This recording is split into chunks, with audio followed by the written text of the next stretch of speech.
This is Between Realms and Reason, bridging the inner and outer cosmos, one conversation at a time.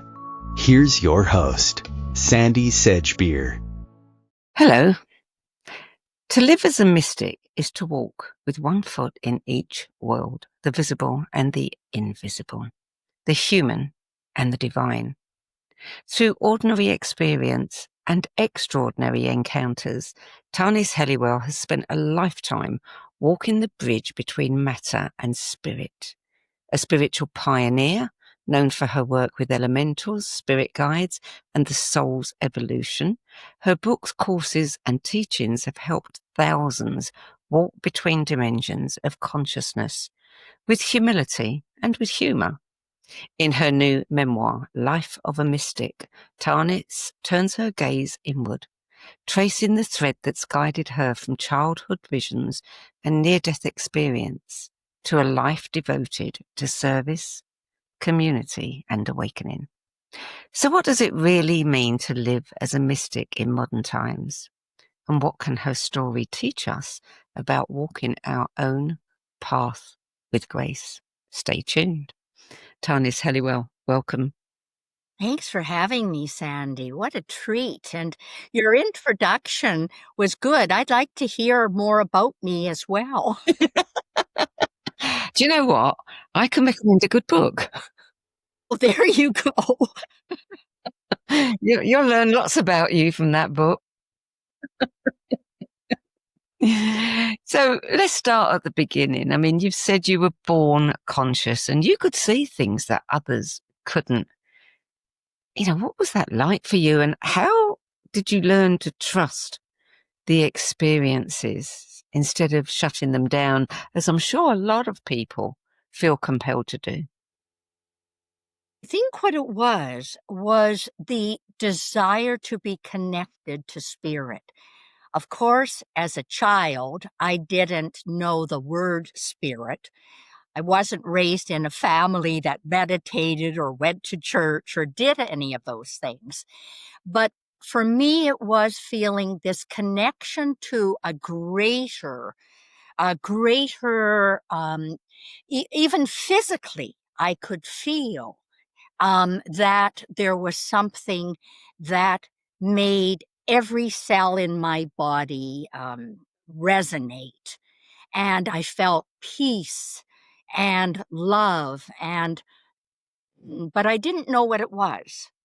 I called it like a different world, that there's another world. You remember Peter Pan taking the children to Never Never Land, and if you fly, well, then you could go there if you only said, wish long and hard enough. And so it was like that. I knew there was a Never Never Land. I knew that I had left there and I wanted to go back. Very much. And adults couldn't help me. And so that was a feeling of alienation from others and deep disappointment that others, supposedly those who knew more than me, would be adults, my parents, would not be able to help me with this. So that somehow I was on my own. So this feeling of isolation, and I think a lot of children might have that. Mm, yeah. That must be horrible, to be a child, to grow up feeling so unseen, unknown, and you can't talk to anyone about it. And you've just got to live with it. Yeah, and at a very young age, I think I was only 6 or 7, going to school with my girlfriends, and I hear what other people are thinking. So she would be saying nice things to me, but she'd be thinking not nice things. And I said to her, why are you thinking that about me when you're saying that? And now she really hated me. And then the other girlfriend that was with us, she was now afraid of me. So then I was even more isolated. And so in my childhood, it was learning that other people didn't hear what others were thinking. They didn't know about this other world of peace and harmony and, where you felt one with all. So it was continual during my whole childhood. Was it a refuge for you? I mean, did you find yourself kind of, looking for places to be on your own so that you could go to this other world, that you could, interact with other beings? It was a secret I had. I didn't speak to anybody about it, didn't talk to my parents because I knew that they wouldn't understand. And my brother was also psychic and had these gifts, and he got sent to a psychiatrist to be fixed. And he came back not fixed in a good way. And so that really made me shut up about anything because I didn't want to go and get fixed. So my parents used to say things like I would be lying in my bed at night, Sandie, and I'd leave my body to fly to the other room to hear what my parents were thinking and talking about.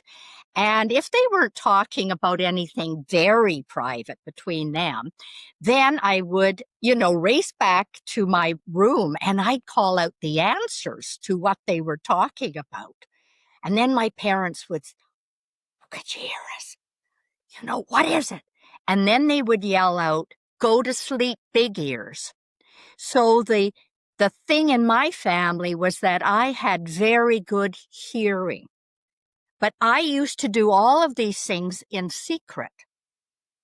Yeah. You said about your brother, it's not uncommon.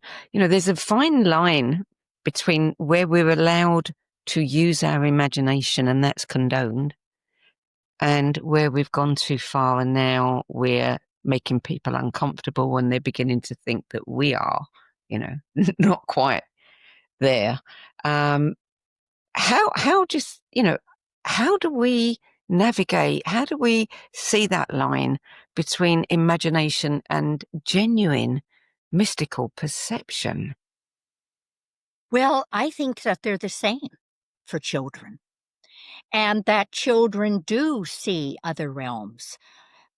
Children do see fairies, and they have their friends that they have little tea parties with, and their parents may go along with that and call it your special friends, even though they can't see them. So children can see these other realms. I think they forget that they can. And the veil comes down when kids start to go to school and they learn not to see. And if the veil to the other worlds doesn't come down then, it comes down at puberty. Now, for some reason, my veil never came down. So it stayed open. I stayed open, if you like, all this time. The crown chakra stayed open. And my work in the world is to help people remember to open again, because I believe that it is an organic human gift and that people have learned not to see. Puberty is a very challenging time for every individual, and we all want to fit in and we all want to be liked and we want to be in the in crowd, and wearing the right clothes. Did you find that there was this kind of dichotomous experience for you where on the one side you've got your secret and on another you're trying to navigate a normal 3D life wanting to fit in with the other teens? Yes, I definitely had that. However, I had it basically since I was a very young child.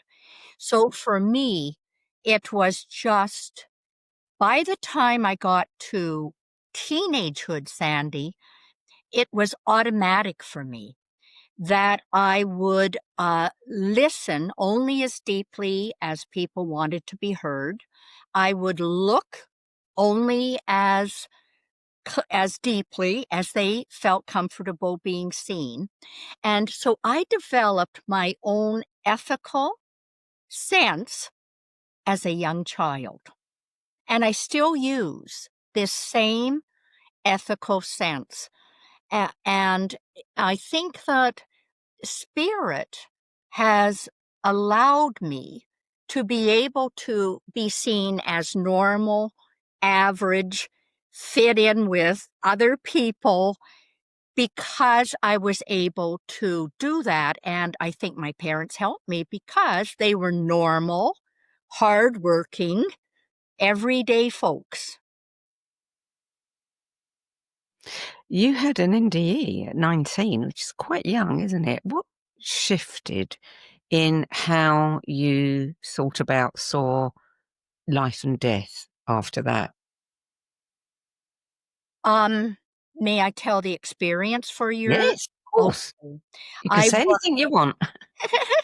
It was my first time skiing with my brother, and it was a very small little ski hill, and we were going up rope tows. And so my brother gave me the directions on how to hold on. And so I'm holding on to the rope tow and looking at my skis, keeping them together. Everything's going well. And then I see a sign, prepare to disembark.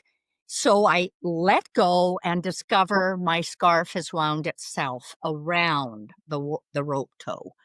And I'm carried up into the air, hanging by my neck.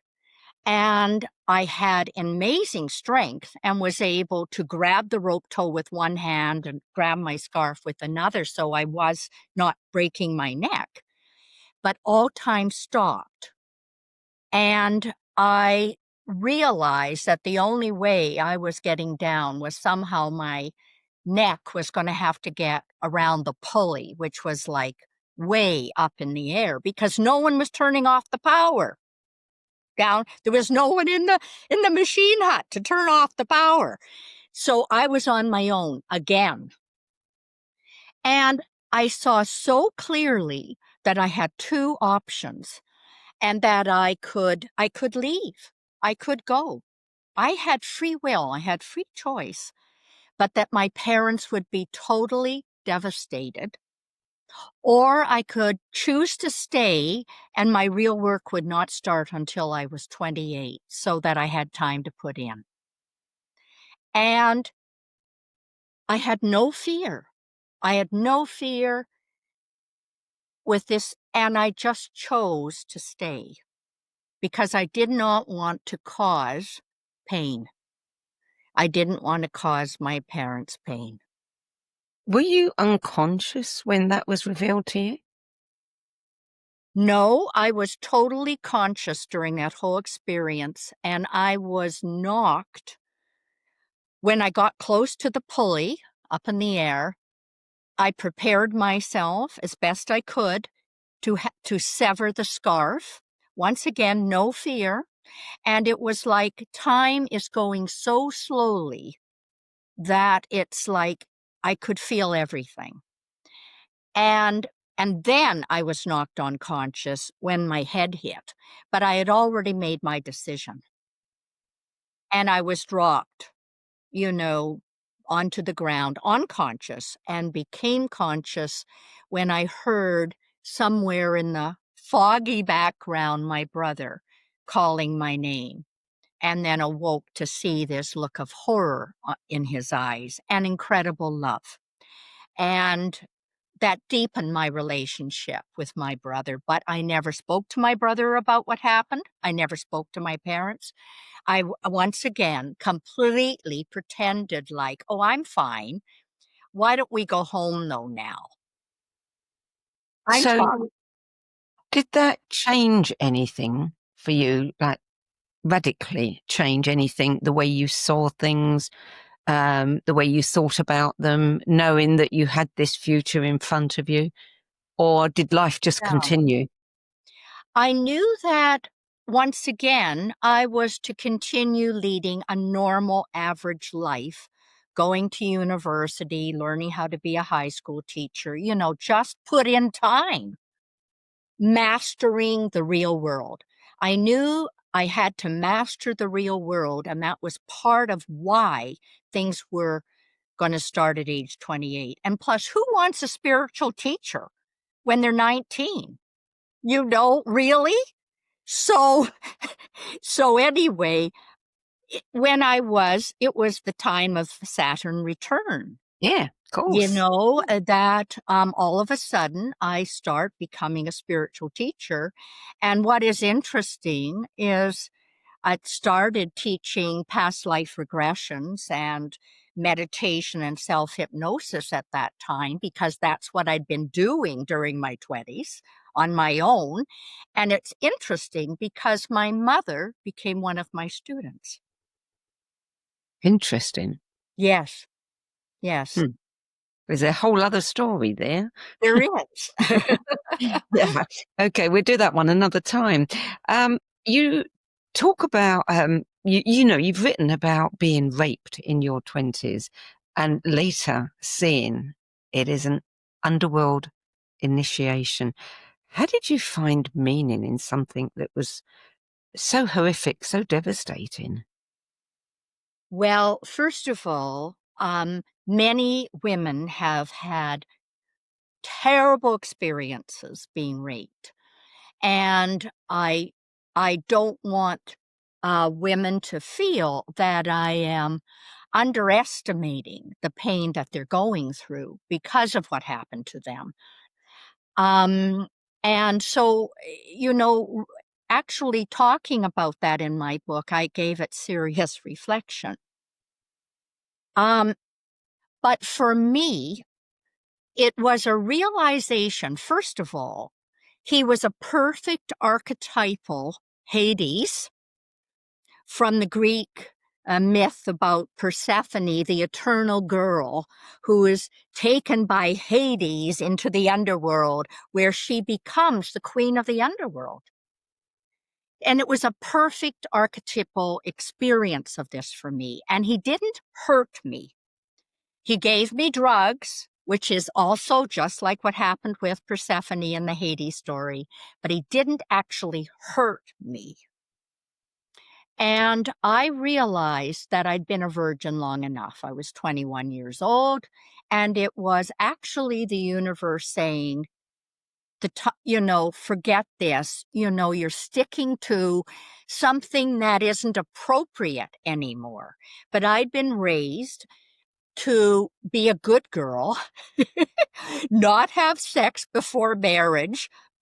And so God knows I might have ended up being a virgin until I was 28. So Spirit arranged this opportunity, which I recognized as an initiation into womanhood. Yeah. That must have been the hardest thing to write and the hardest thing to talk about, not necessarily because one hasn't integrated the experience, but because so many people who've had the same experience might might want to talk about this, and might want to talk about it in a way that isn't necessarily productive for you. That is exactly it, that I'm either in denial or that I'm anti-woman, pro-man. Women should just accept this as a great thing, however they take it. But, I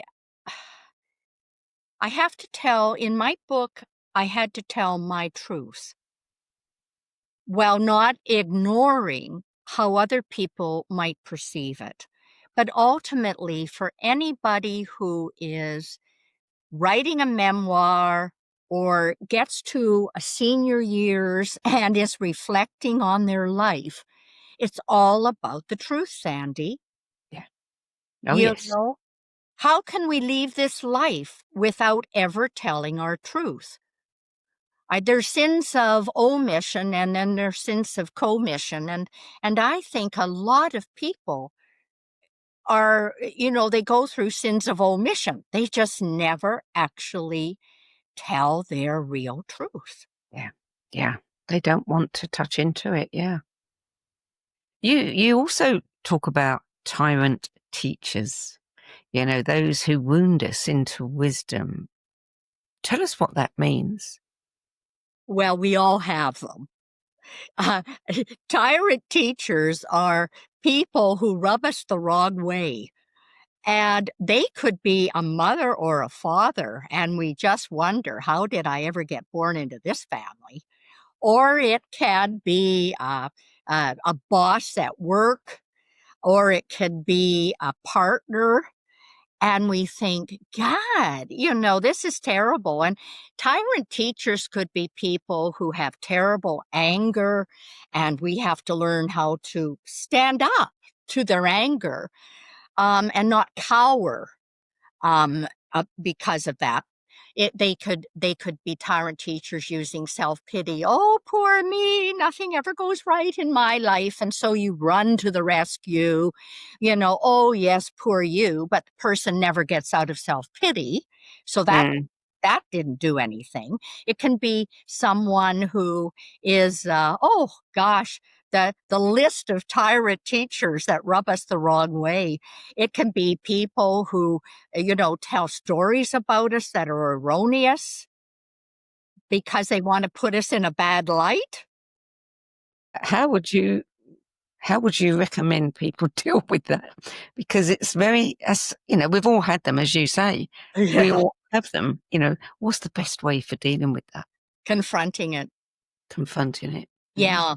I feel that in our life, in order to be free, to really be free, we have to overcome all of our fears. And so if we're afraid of anger, we have to stand up to it. If we're afraid of being manipulated by others, because there's so many ways that people manipulate us, we have to confront it, and refuse to be manipulated. And that is the quickest way through, so that we become fearless. And the fears are fears of rejection. We have that. Fears of not being loved. Fears of failure. Fears of losing control. Fears of the unknown. We have to, fears of death. Well, all these other fears we have to get through so that we can finally face our fear of death. Because they're facing fears is going through one little death after another. Yeah, that's true. That's very true. So after all of that, having the near-death experience, having the initiation, you experienced the dark night of the soul later in life as well, after years of teaching and writing, when you were very successful and you lost your spiritual connection and became ill. What triggered that? People either have one major dark night experience, such as an Eckhart Tolle, who was going to commit suicide and then was knocked unconscious and woke up awakened. But my life has been more of small little dark nights continually through my life. So that after I master one kind of dark night, I go on and have more of them. And ultimately, in dark nights of the soul, we have to realize it's a dark night of the personality, Sandie.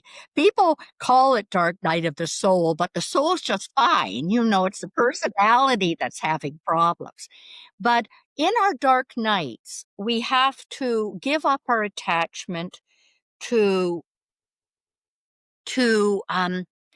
all of the roles that we play, all of our social conditioning, our attachment to others. All of these things have to go. And we have emotional dark nights where we lose our friends. We have mental dark nights where we can't think clearly anymore. We have spiritual dark nights where God is not talking to us. We have sexual dark nights where we become impotent or can't have climaxes. We have financial dark nights when we lose our money.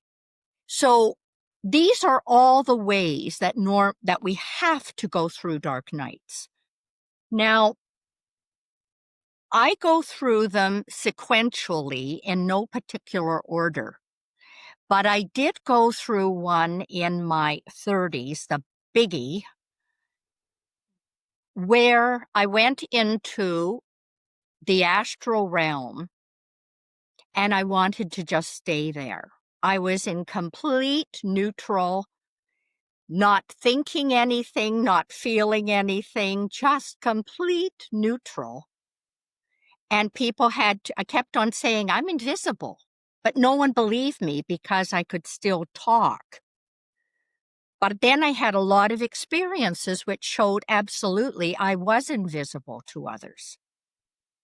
And I had to get help. And it turned out to be a psychic, Edna Twigg, a very well-known British psychic, who actually was able to tell me, you've got to bring yourself back and protect yourself because you're open to negative entities in the other realm because you're not protecting yourself.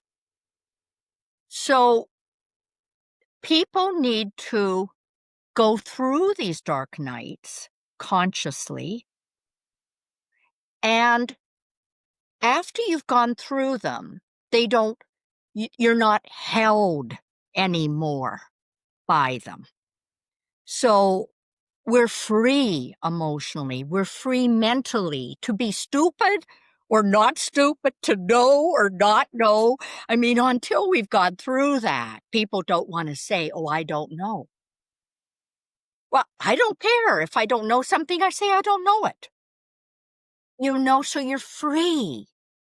And spiritually, somehow that even though you're not communicating with the divine, even though you feel totally alone, there's no Jesus helping you, there's no Mother Mary, there's no Tara, you're alone, but somehow we come to a dark night in our life, usually in middle age, when we've mastered the material world of our personality. And now the whole purpose of a dark night is to let go of that, to allow our soul to enter more fully so we can work with our soul consciously. So we've got to be alone to make that choice. Yes, spirit, I choose you. Even though I don't feel you, see you, know you right now, I choose you. God needs to be wanted and chosen. I understand that. So your work with the unseen, it didn't end with inner healing. I mean, it expanded into collaboration with the elemental worlds. You were communicating with the leprechauns and dragons. How did that first begin for you? And was it a bit of a shock, or by then were you used to all of these elementals? It was a shock. Yeah, I was in my early 30s, and I had given up my work in the world of being a spiritual teacher or being a corporate consultant or being a psychotherapist. It was actually my middle 30s. And so I'd given up the world in order to become enlightened and went off to Ireland.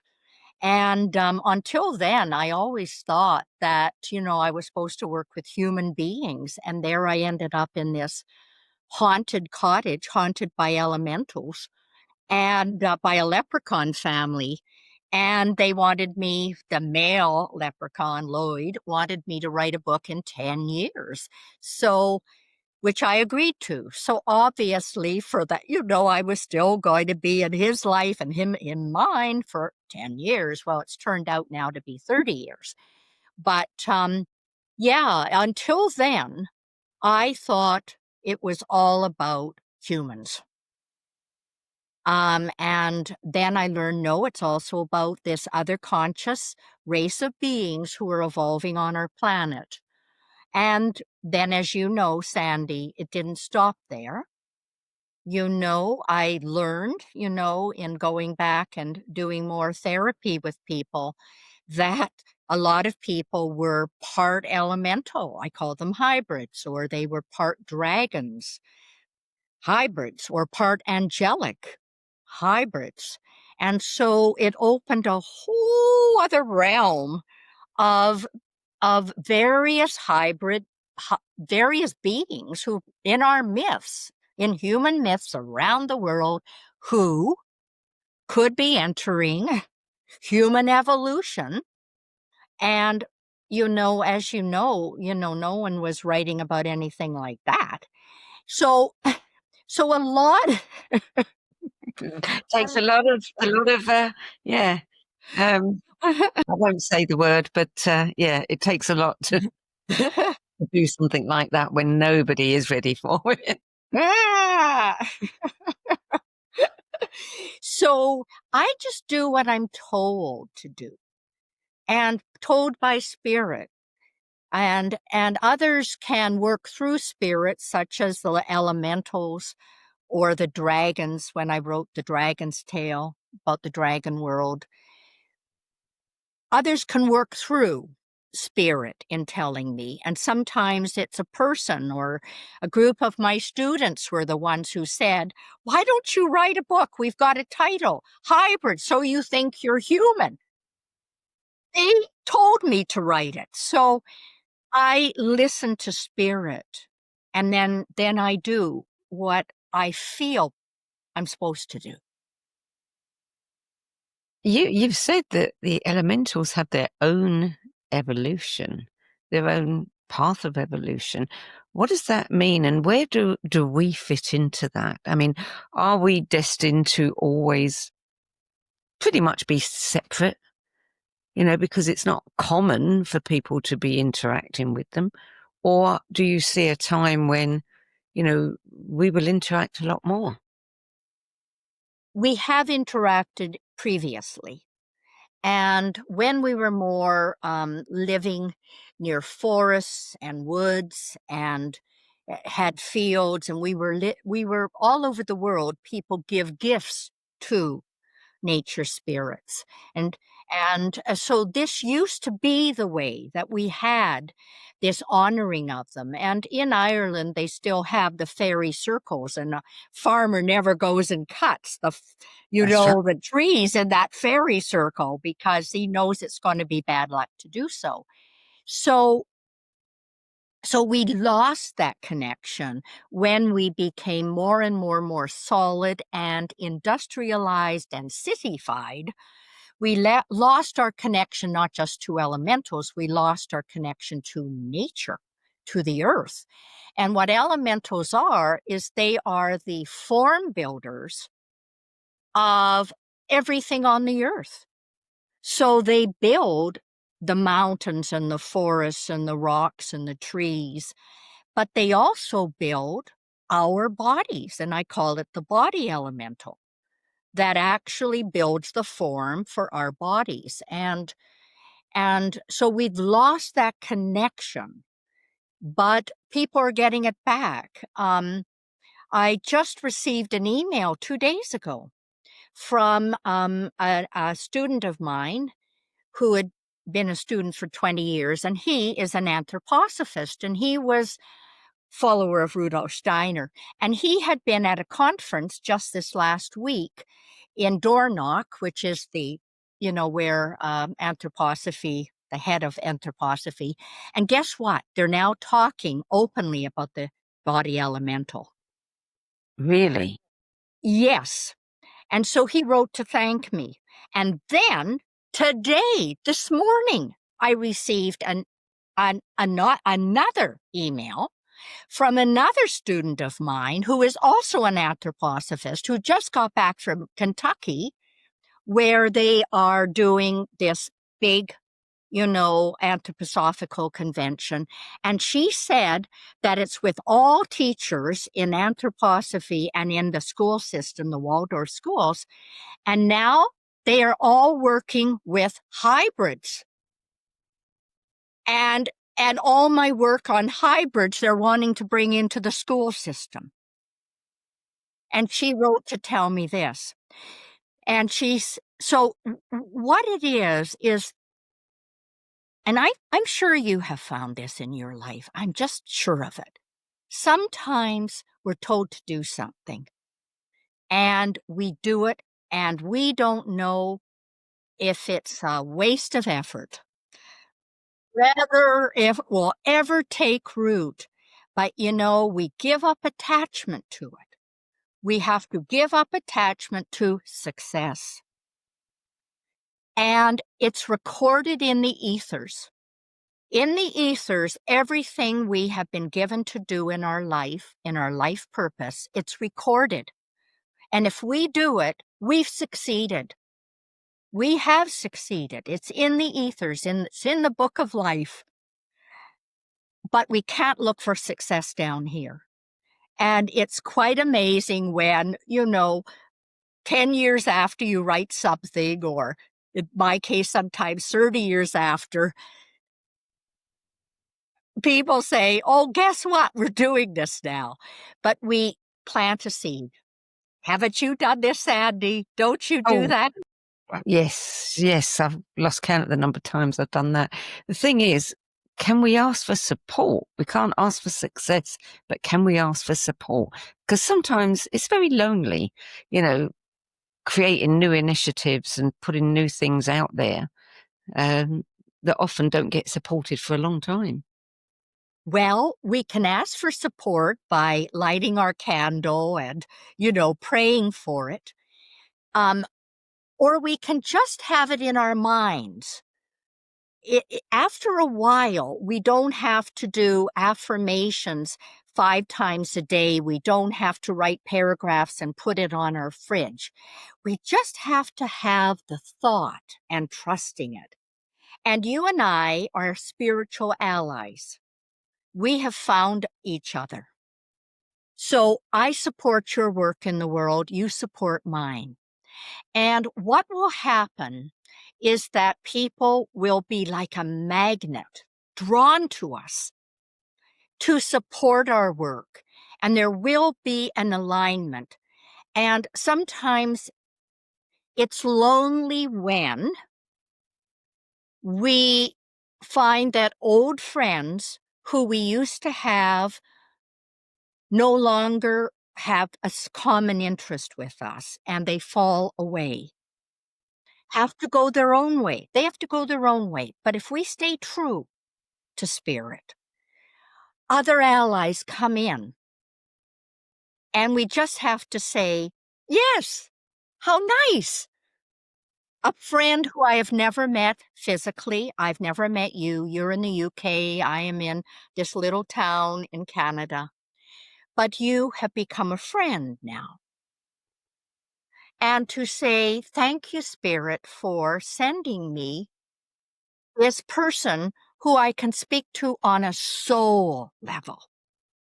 So we give up having personality friends.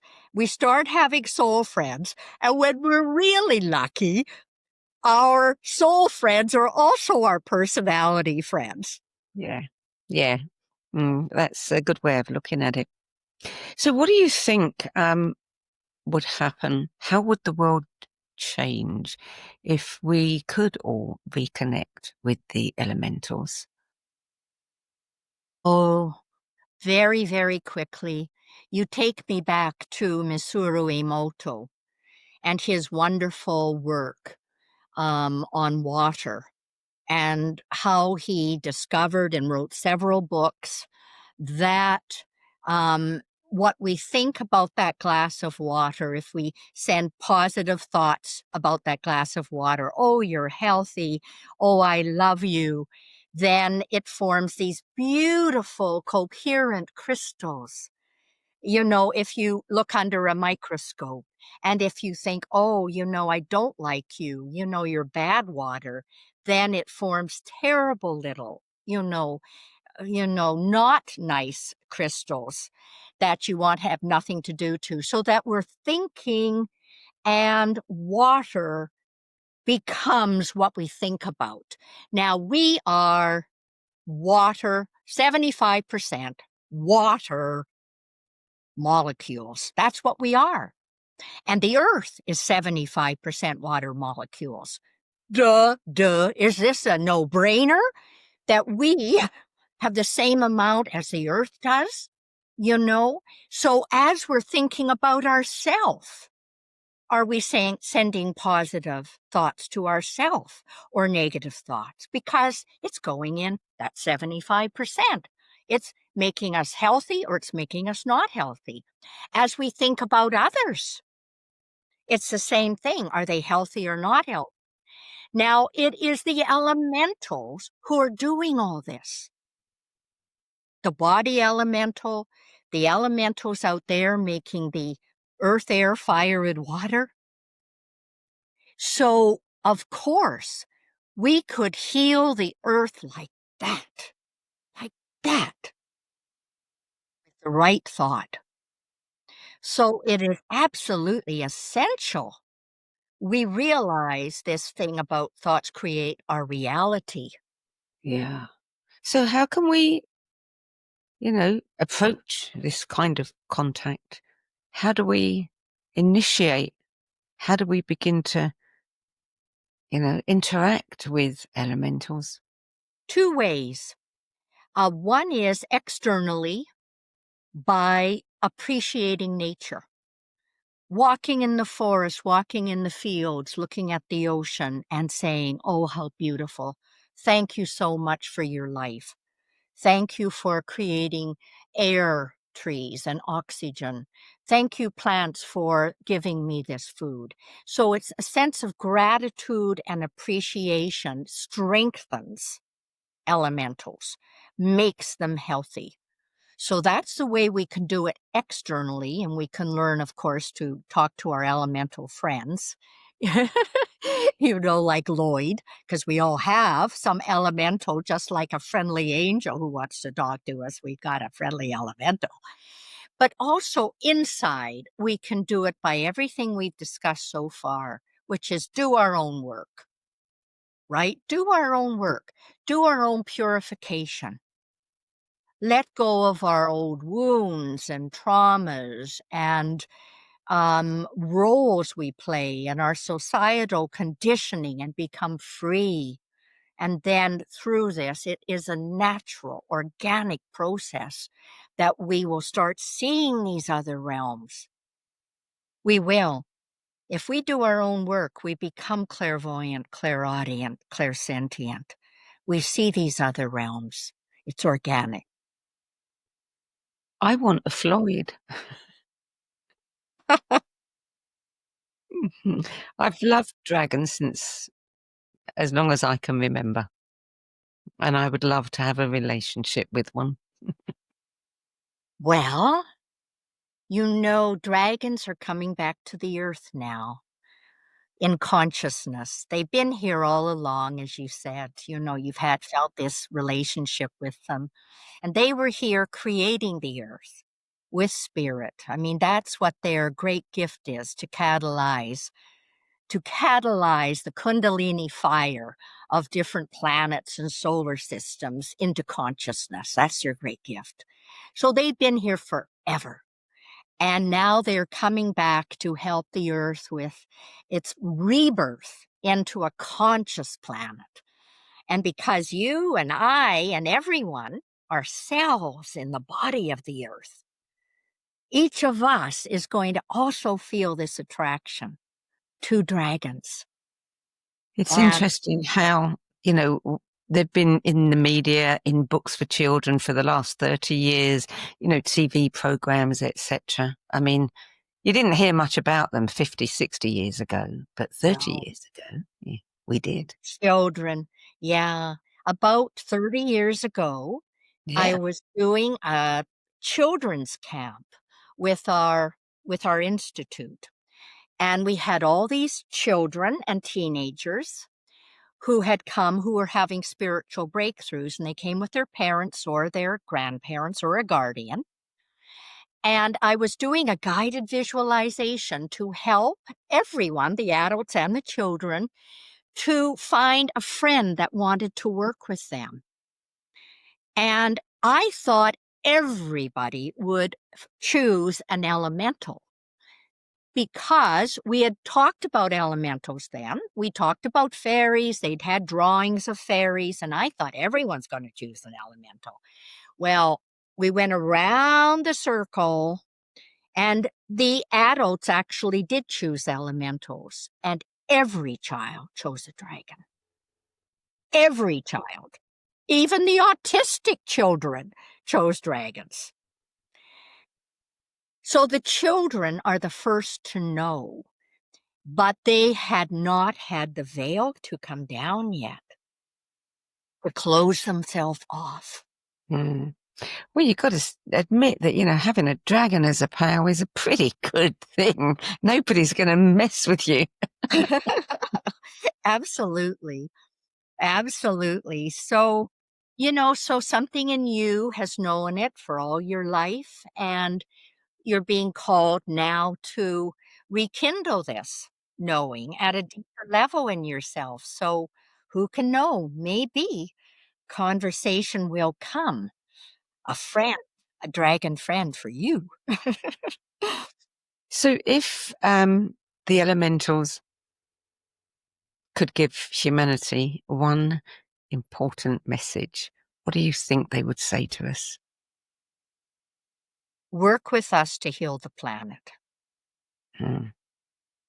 Yeah, that's a good one.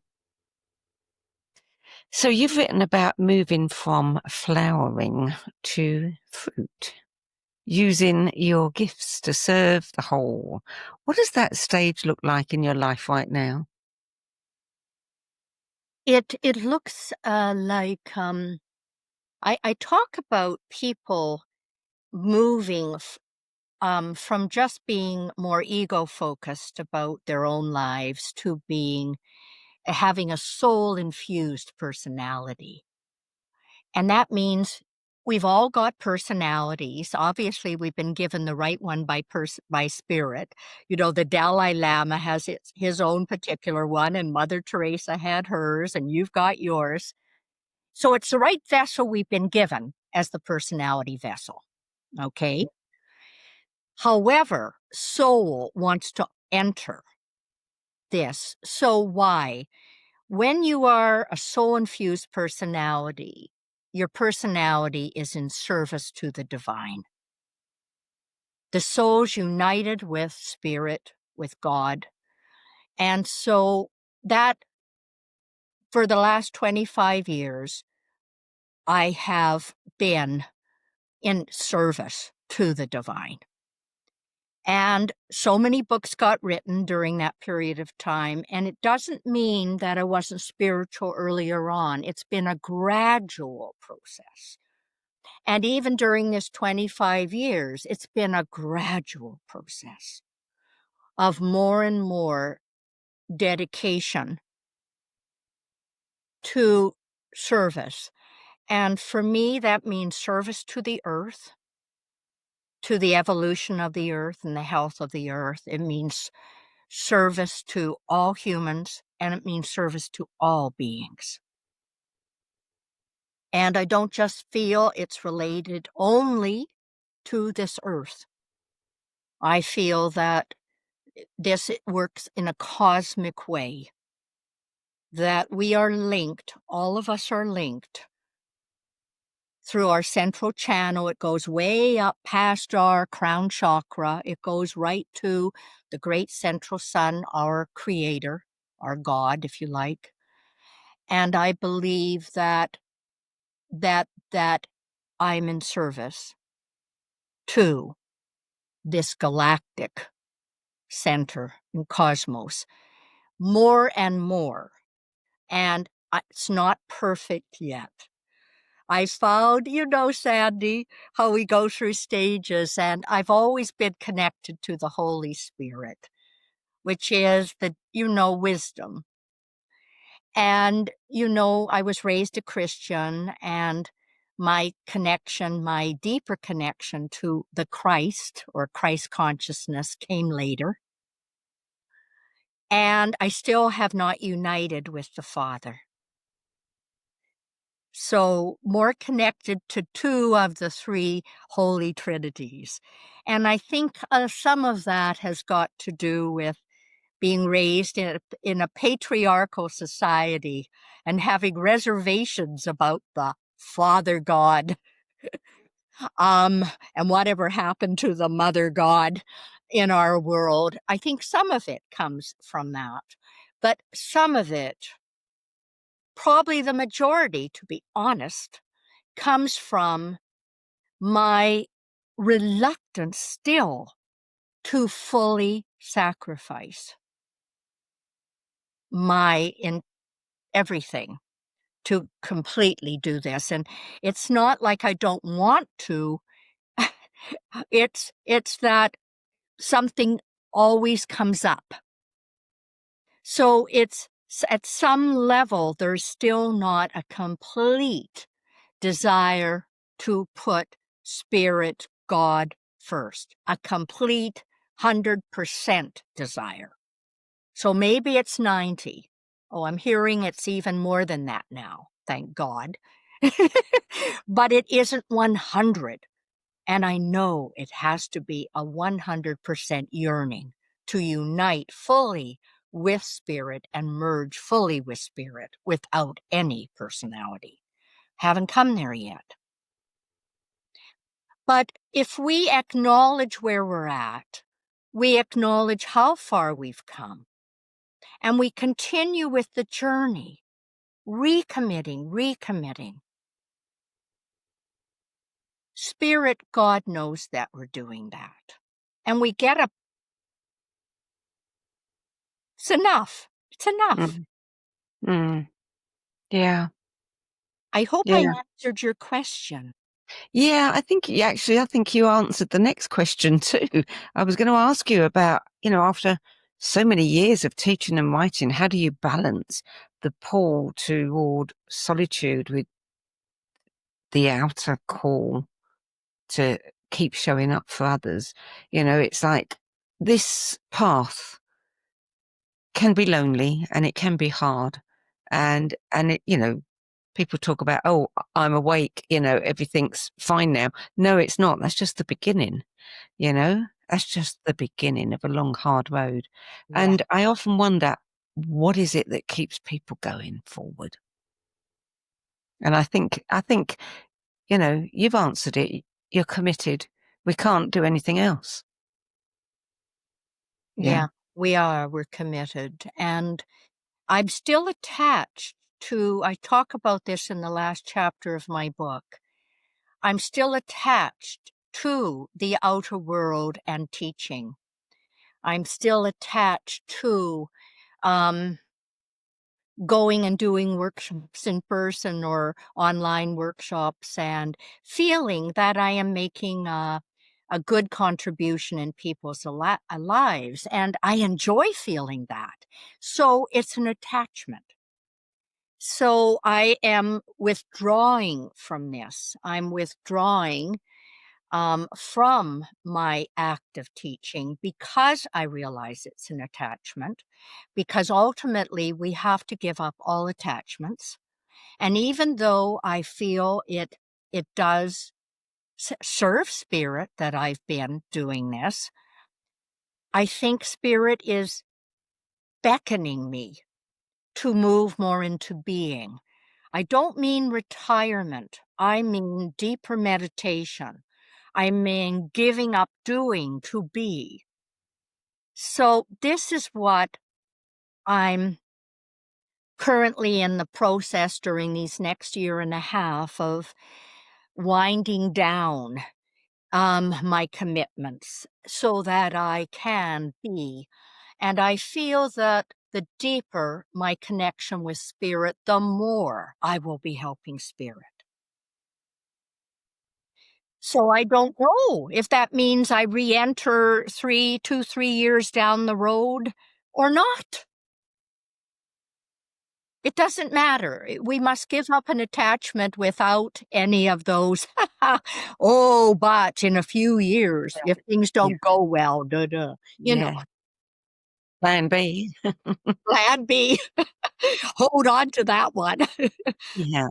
I want to take a little segue before we close and talk about the time that we are in right now.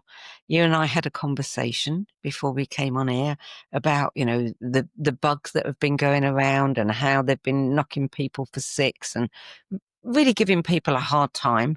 And also, forget the physical, the emotional, the psychological, challenges that are facing everybody because we've never been in this position before, and unthinkable things have become very thinkable. What is your take on all of this? I mean, did you expect us to arrive at a time like this? Do you see us getting through it to the other side anytime soon? What's your view?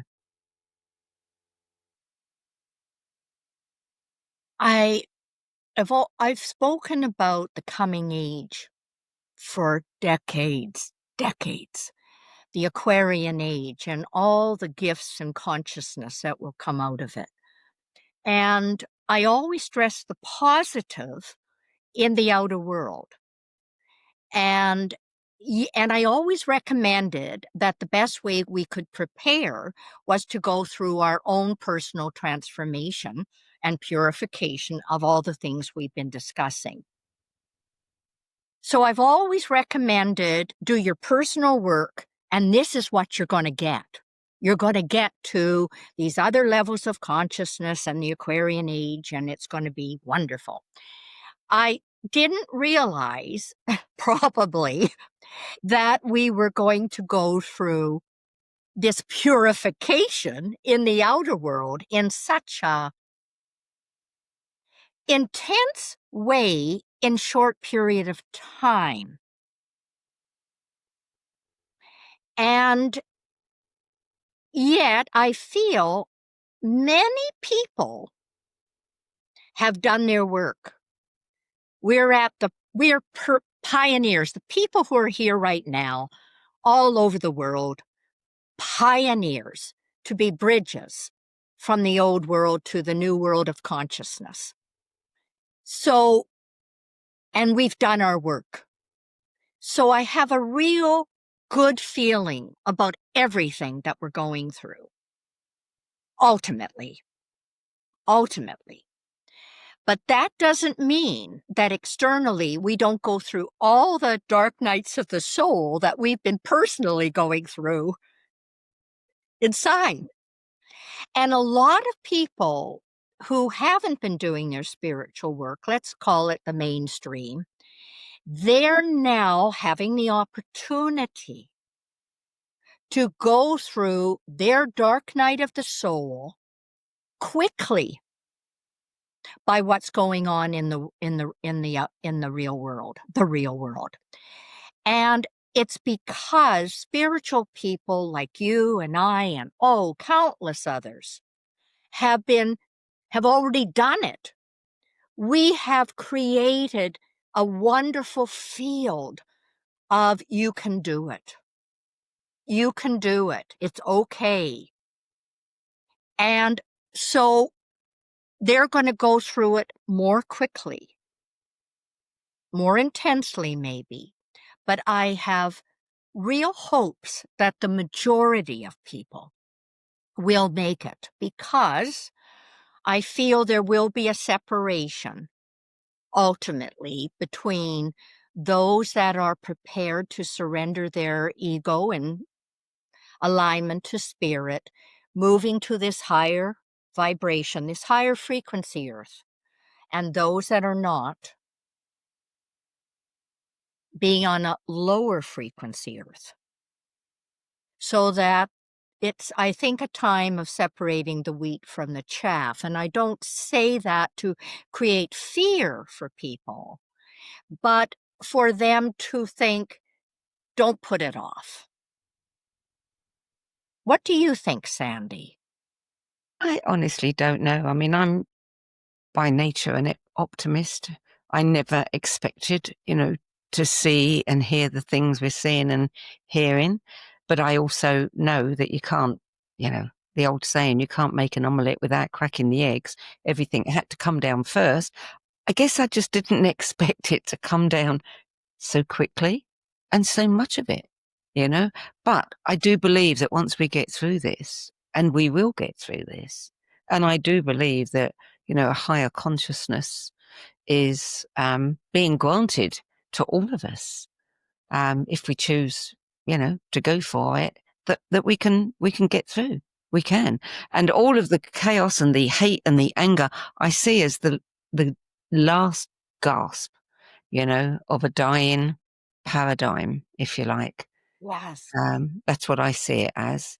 Unfortunately, it's, you know, it's a grasp as well as a gasp. And, you know, people are holding on tight, but I think we can do it. I really do. I do too. And also, I think we have to not feel that any of us know all the answers to this. I was getting a massage yesterday, and the person who massages me is a really good friend, and yet she her belief system around certain political leaders is quite contrary to mine. And So, and I have 3 friends whose belief system on these figures are very contrary to mine. And these are very different people coming from very different walks of life. And none of them stupid. And so it's interesting to think, you know what? There's no enemy. There's no, how do I know that what I'm seeing is totally right and what they're seeing is totally wrong? This black and whiteness, you know? How do I know that? Do I know spirit's complete workings out of this? No.